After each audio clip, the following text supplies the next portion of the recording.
बिस्मिल्लाहिर्रहमानिर्रहीम। अस्सलाम वालेकुम स्टूडेंट्स। जी कैसे हैं सब? होपफुली सब ठीक ठाक होंगे।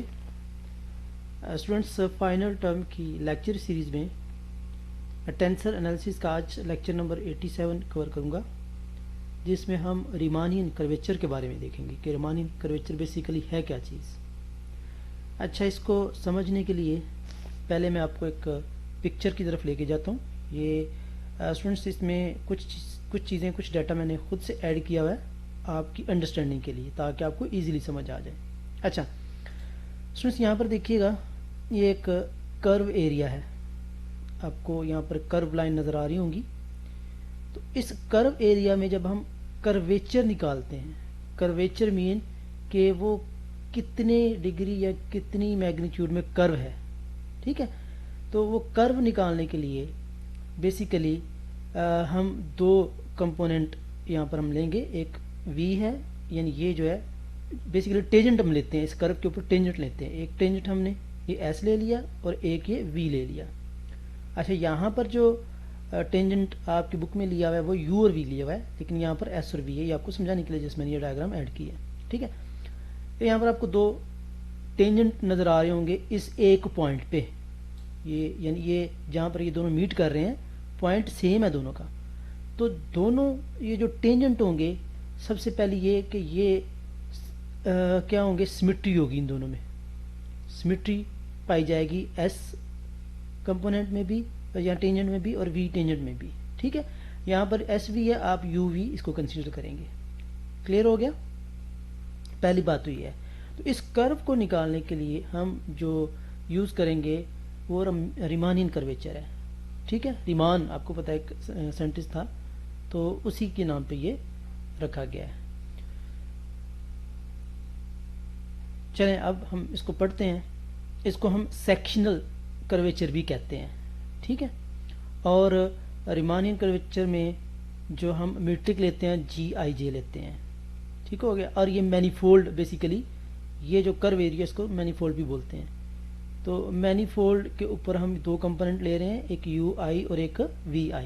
मैंने यहाँ पर टेंजेंट लिए थे कौन कौन से, S और V। तो ये दो टेंजेंट हमने ले लिए हैं, S और V, ठीक है। ऊपर ये बस यही बताया गया है, ओके।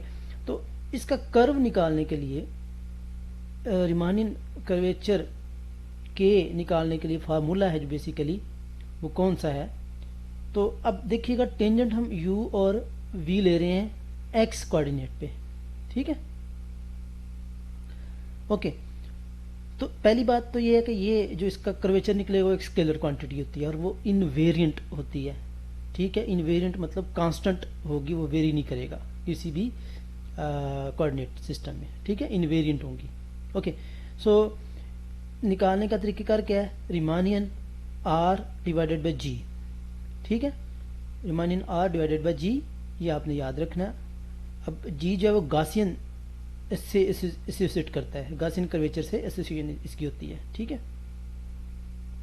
इन दोनों का कर्वेचर हम डिवाइड कर लेंगे तो ये आपका कांस्टेंट K, या इसको रिमानियन कर्वेचर भी कहते हैं, ये निकलाएगा। अच्छा, फार्मूला बड़ा सिंपल है, UV, ऊपर भी लिखेंगे नीचे भी लिखेंगे UV, ठीक है। और बस आपने ये याद रखना है कि ऊपर जो हम इंडेक्स लेंगे वो नीचे नहीं लेंगे, वो डिफरेंट लेंगे। यहाँ पर IJKL ले रहे हैं, यहाँ पर PQRS ले रहे हैं। क्लियर हो गया? सिंपल है, IJKL और PQRS, और ऊपर इसी तरह IJKL हम कर लेंगे, नीचे PQRS। बहुत सिंपल है, ठीक है। क्लियर हो गया? UV करके ऊपर नीचे आपने ये इंडेक्स इस तरह ले लेने हैं। इन दोनों का जो डिवीजन है इसी को हम रिमेनियन कर्वेचर का नाम देते हैं, जिसको हम K से डिनोट करते हैं। यहाँ पर ये बात याद रखनी है कि G जो है, G का फार्मूला है GPR। अच्छा, इसमें भी आपने GG करना है, जिस तरह बेगम के सामने हम GG करते हैं ना, इसी तरह आपने GG करके फिर GG करना है। तो अब इसको हमने फाइनलाइज कैसे करना है, PQR को किस तरह एडजस्ट करना है, ठीक है, ये हम देखते हैं। अच्छा, इधर PQ लिखा, इधर भी PQ लिखना है आपने, समझ आ रही है? PQ माइनस करके RS SR, समझ आ गई इस चीज़ की? पहले तो PQ इधर भी करना है आपने, इधर भी लिखा PQ, इधर भी लिखा PQ, और उसके बाद RS इधर लिख लेंगे इसको रिवर्स कर देंगे, एस आर आ जाएगा। ठीक है, ये तो आपका गाजियन कर्वेचर का फार्मूला आ जाएगा। तो ये चीज़ मैंने आपको ऊपर बता दी हुई है कि आर एंड जी जो है दोनों सिमेट्री करेंगे, सिमेट्री रखते हैं, और ये एक स्केलर क्वांटिटी आएगी कर्वेचर की।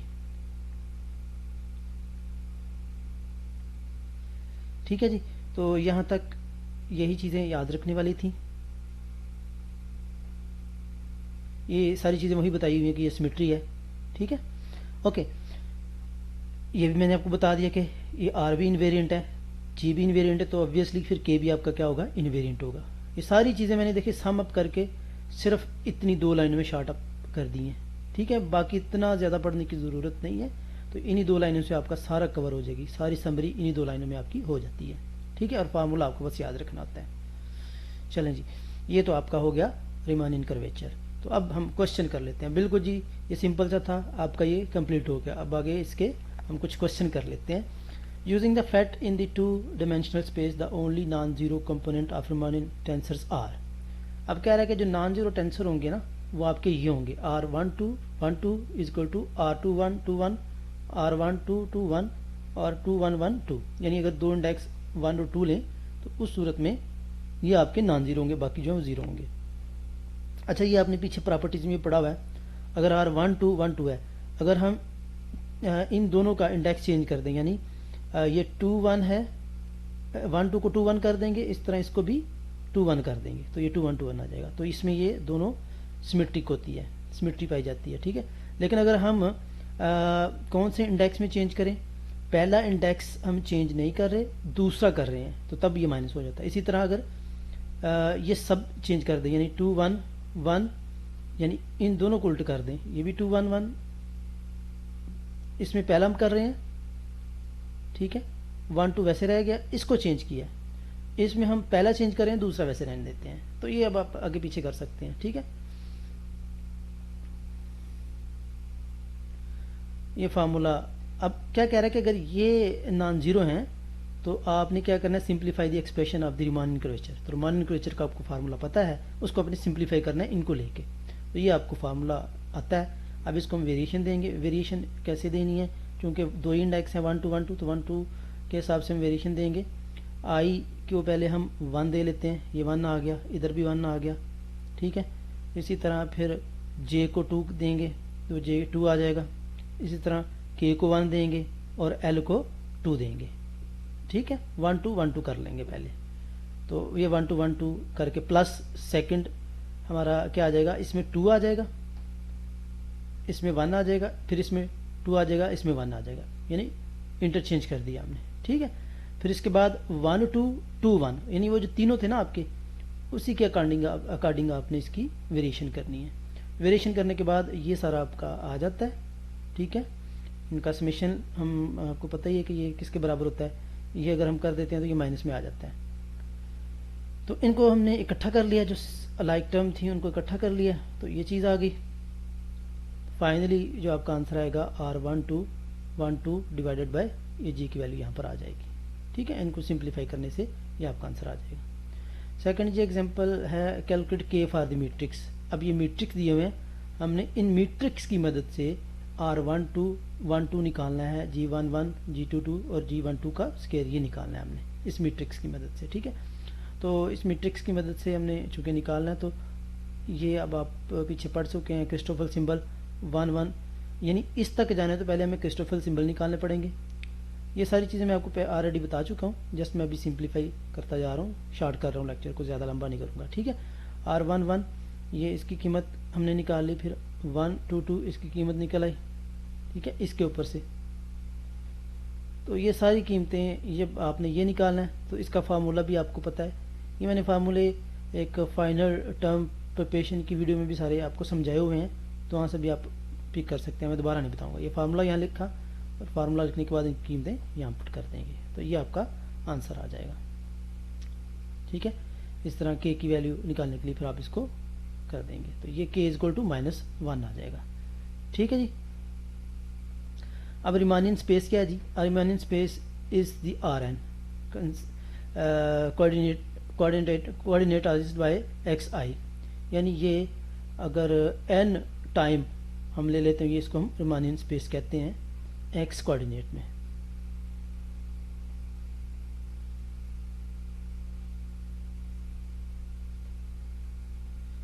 अच्छा, zero curvature and Euclidean matrix. Riemannian matrix G is equal to Gi specified in the coordinate system Xi is the Euclidean matrix if under some permissible coordinate transformation Gi tilde is equal to delta I J के अगर equal आ जाए, यानी किसी सूरत में अगर ये इसके equal आ जाए तो कोऑर्डिनेट सिस्टम एक्स टिल्डा जो है उसमें जी आई जे इसके बराबर है, then K is equal to zero since all Christoffel symbol vanishes in X I coordinate. तो उस सूरत में के की कीमत कितनी आएगी, ज़ीरो आएगी। ठीक है जी। तो स्टूडेंट्स ये था आज आपका लेक्चर। आगे ये एक प्रूफ है वो हम नहीं करेंगे, वो ज़रूरत नहीं है। तो इसमें यही चीज़ें थी। सबसे पहले आपको रिमेनिंग कर्वेचर का फार्मूला याद होना चाहिए, ठीक है। और इसके बाद उसमें ये आपको पता होना चाहिए कि के इनवेरिएंट है, जबकि आर और जी भी जो वो इनवेरिएंट हैं आपके, और वो के जो आपकी स्केलर क्वांटिटी है। ठीक है स्टूडेंट्स, इस फार्मूले को, ये एक फार्मूला है, इसको मैं नेक्स्ट लेक्चर में अगले लेक्चर के साथ कवर करूँगा। तब तक इजाज़त दीजिए। अल्लाह हाफ़िज़।